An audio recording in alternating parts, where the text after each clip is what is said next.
Now, you know, all of these parties, when they have their conventions, we all know that it's not really about anything serious. It's just about the feels, the vibe, and we know that the vibe has got them to a place where maybe they're winning, but on the issues, which remain things like the economy and immigration, that ain't budging, no matter what has happened with the froth and bubble of it all.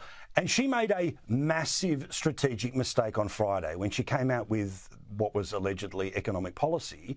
But, you know, the establishment people of the New York Times and the Washington Post went, yeah, this is garbage, let alone people who know even more about it who say, yeah, this is garbage. And then in one of the, you know, I think grand total of 10 minutes where she's been off the teleprompter, she says, oh, it'll just all pay for itself.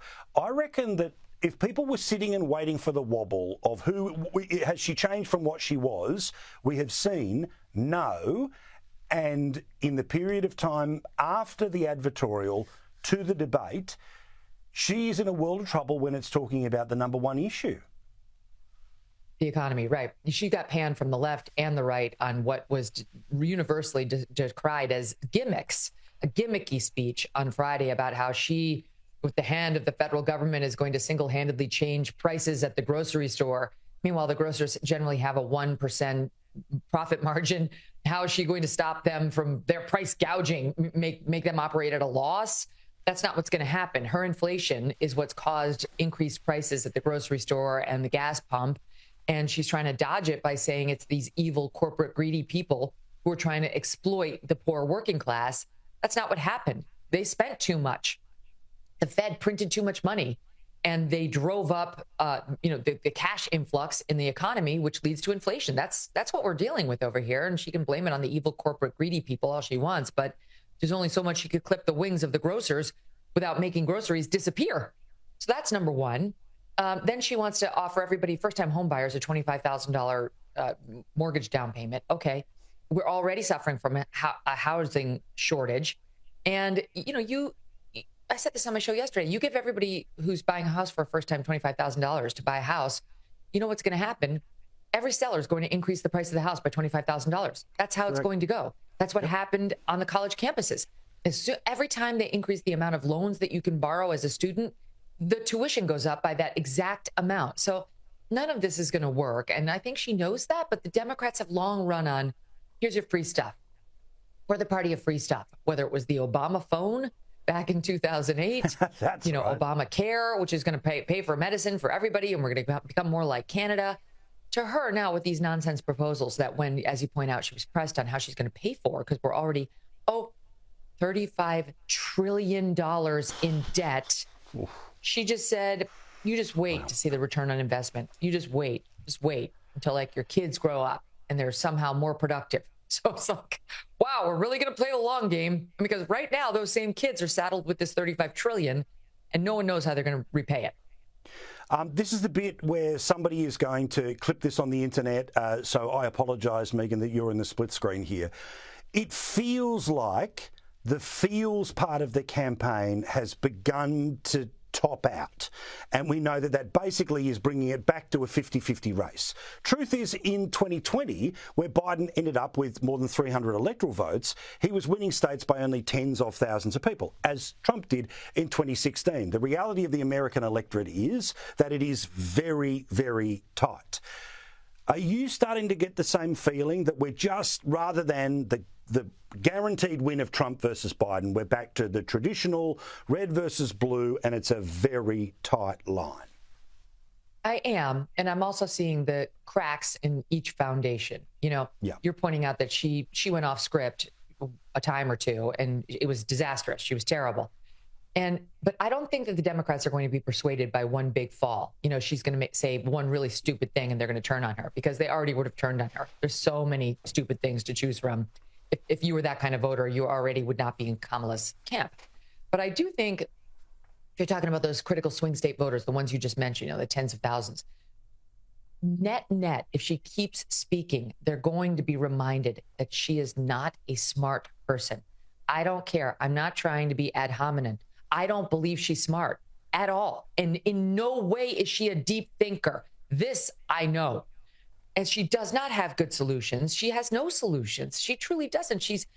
all over the board. She really is a far left progressive who was literally raised by Marxists. That's what's influenced her policies. That was the true Kamala in 2019. And now she's learned enough to try to say she's more moderate, the Joe Biden plan for getting elected. I don't believe she is. So I do think over the next, 6 to 8 weeks, as early voting starts in mid-September, there's a very good chance that people are going to be reminded of how far left she is and how shallow intellectually she is. Over on Team Trump, he's trying to get better at messaging. I have noticed an increased effort to keep pounding the things that work for him. And so that's good. He needs to continue that. And he needs to still be more message disciplined. Yours truly and many others had been saying he's been rambling and it's not working. He's losing his entertainment value, which is one of Trump's main selling points.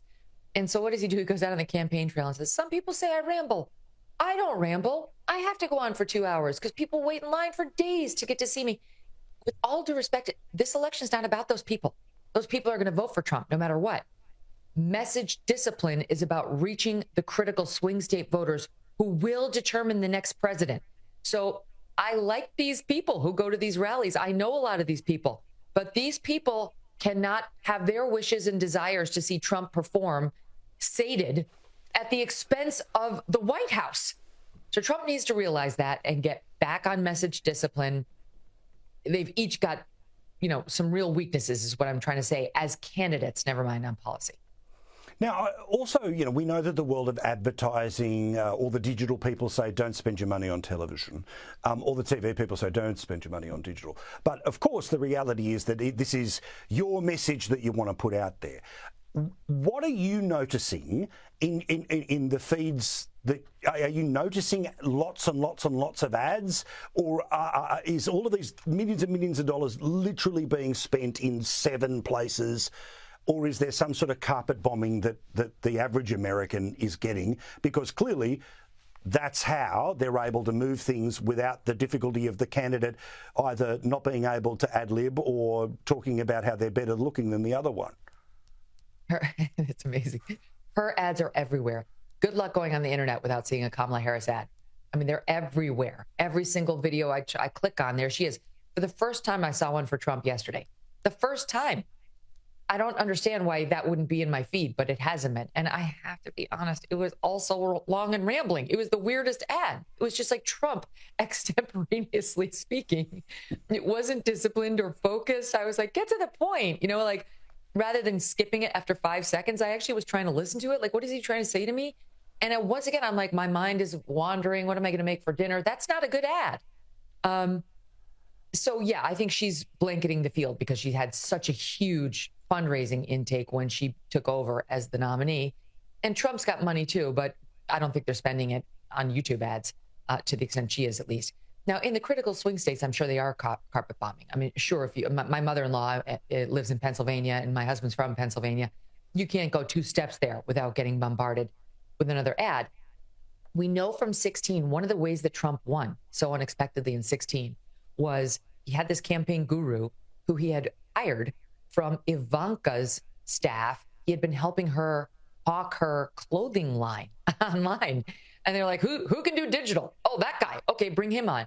And one of the things that he did that was really critical to Trump's win in 2016 was he started to look at the Trump merch sales and where they were going off the hook. And he realized there were these pockets of communities that really loved Trump that really hadn't been getting a lot of attention by the traditional electoral, experts who run these campaigns.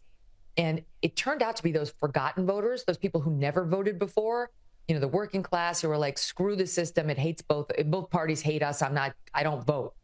And they started flooding those areas with advertising. And that's one of the ways that Trump won, by getting those people off their couches into the polls. And so I can only hope they've fired that guy since then, that now they're doing the same. And so it wouldn't be particularly surprising that, yours truly sitting at the Jersey Shore, or when I'm home in Connecticut, neither state is in contention, wouldn't be getting messages from them. But the people who are actually going to make the difference in this election are.